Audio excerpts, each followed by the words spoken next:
పవన్ కళ్యాణ్ గారు సార్ బుడమేరు ప్రాంతంలో 90% ఆక్రమణకు గురైంది లాస్ట్ 10 సంవత్సరాల్లో. మరి ఆ ఆక్రమణకు గురైన ప్రాంతాలే ఇప్పుడు మొత్తం కూడా వరద ముంచెత్తింది వాళ్ళని. ఈ ఆక్రమణలకు ఇప్పుడు తీసేయాలన్న యోచనలో ఒక ఆలోచన అయితే వచ్చింది సార్. మరి ఏంటి 90% ఆక్రమణకు గురైందంటే మామూలు విషయం అయితే కాదు. సరే, బుడమేరు ఆక్రమణకు గురయ్యి వరదలు వచ్చేదానికి కూడా ఒక కారణమైంది అని అన్నప్పుడు దాన్ని తొలగించాల్సిందే. ఇక్కడ హైదరాబాద్లో అయితే హైడ్రా అని ప్రవేశపెట్టినారు. ఈ ఈ గొలుసుకట్టు చెరువులు, ఒక చెరువు నుంచి ఒక చెరువు నీరు పోవడము, ఈ నీరు సక్రమంగా పోకుండా ఆక్రమించడం వల్ల ఈ ముంపు రావటము ఇవన్నీ జరుగుతున్నాయని ఇక్కడ హైడ్రా ఒకటి ప్రవేశపెట్టడము, అది ఆక్రమణలన్నీ నిష్పక్షపాతంగా తొలగించడం అది హర్షణీయమైన సమస్య. ఆడ కూడా మరి ఆ బుడమేరును ఆక్రమణలు తొలగించేదానికి చర్యలు తీసుకోవచ్చు అక్కడ ప్రభుత్వం కూడా. సార్, ఇటు వరదలు వచ్చిన తర్వాత చంద్రబాబు నాయుడు గారు రియాక్ట్ అయ్యారు. ఆ ప్రాంతాలు మొత్తాన్ని కూడా ఆయన నీళ్ళల్లోనే తిరగడం మనం చూసాం సార్.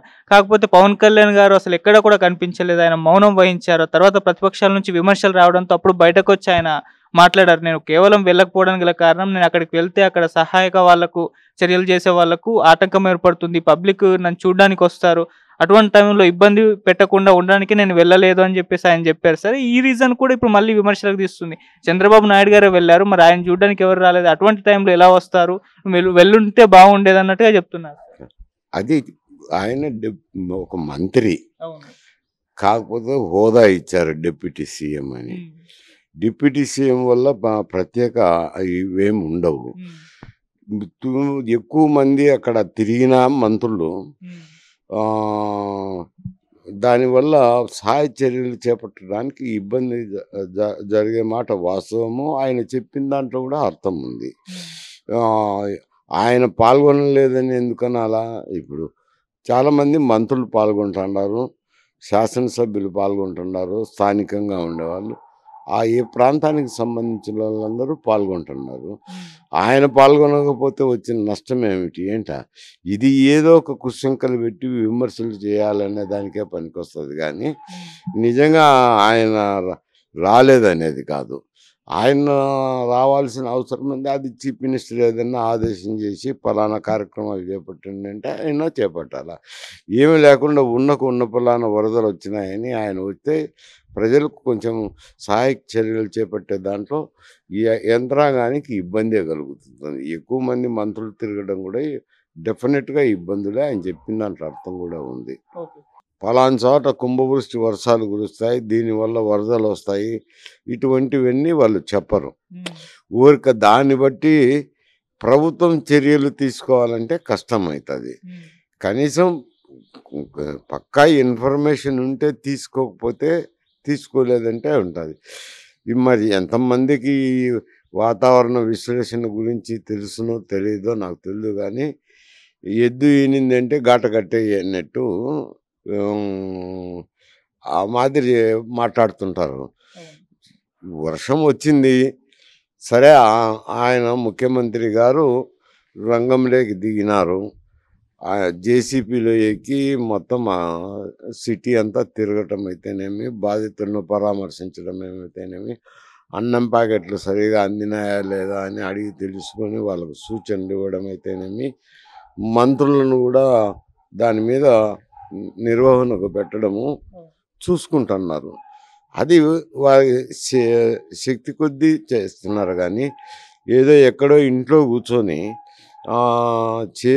చేయలేదు అని అంటే విమర్శించాలి కానీ మనిషి తిరుగుతూ ఒక రోజంతా అక్కడే హై స్కూల్లోనే ఉండి రాత్రి 2 గంటలు విశ్రమించడము, మళ్ళా తిరగటము అని అంటే 78 ఏళ్ళ వయసులో అతను తిరుగుతున్నాడు. అందరినీ సమాయత్తం చేస్తున్నారు, మంత్రులను కూడా సమాయత్తం చేస్తున్నారు అంటే చేయగలిగిన కాడికి చేస్తున్నారు. ఇంకా వైఫల్యం చెందింది అని ఇళ్ళల్లో కూర్చొని మాట్లాడితే కనుక అర్థం లేనిది పర్థం లేనిది. చేసే వాళ్ళకి అక్కడ కష్టం తెలుస్తుంది. ఈ సహకార కార్యక్రమాలు అందించాలా, భోజనం అందాలంటే భోజనం అనేది దాని ఎక్కడో చోట వంట చేయించాలా, వండించాలా, వండించినాక తర్వాత దాన్ని ప్యాకెట్లు కట్టాలా, ప్యాకెట్లు కట్టినాక పార్సల్స్ సహాయక ప్రాంతాలకు తీసుకుపోవాలా, వారికి అందజేయాలా. ఇవన్నీ ఎన్నో కష్టాలతో కూడుకున్నది, ప్రయాసాలతో కూడుకున్నది. అవి క్షేత్రంలోనే ఉండి చేస్తుంటే కూడా ఇంకా మరీ విమర్శలు చేయడం అనేది అది అర్థం లేనిది, పర్థం లేనిది. అంటే చంద్రబాబు నాయుడు గారు అది జరిగిన తర్వాత రియాక్ట్ అయ్యి ఈ విధంగా సహాయక చర్యలు చేస్తున్నారు. దీన్ని ముందే ఆపే ఉండే ప్రయత్నం చేస్తుండే కదా! ఇది ఒక మ్యాన్ మేడ్ వరద. చంద్రబాబు నాయుడు గారు ఐఎండీ వాళ్ళు అంటే ముందే చెప్పినా కూడా రియాక్ట్ అవ్వలేదు. ఆయన రియాక్ట్ అయ్యి ఉంటే ఇటువంటి పరిస్థితి వచ్చేది కాదు. ఇది చంద్రబాబు నాయుడు గారి వల్లే విజయవాడ మునిగిపోయిందని జగన్మోహన్ రెడ్డి గారు ఆరోపిస్తున్నారు. జగన్మోహన్ రెడ్డికి పరిజ్ఞానం తక్కువ అనుకుంటా. ఎందుకు అని అంటే ఆయన వల్లే వరదలు వచ్చిందని చెప్పడం, ఆయన వల్ల వరదలు ఎందుకు వస్తాయి? వరదలు అనేది వచ్చినాయి, వరదల సహాయ కార్యక్రమాలు చేపడుతున్నారు. ఈయన ఇంట్లో కూర్చొని ఒక పూట పోయి వచ్చి ఆయన వల్లే వరదలు వచ్చినాయి, ఆయన వల్లే బుడమేరు వారింది అని చెప్పడం అనేది అర్థం పర్థం లేనిది.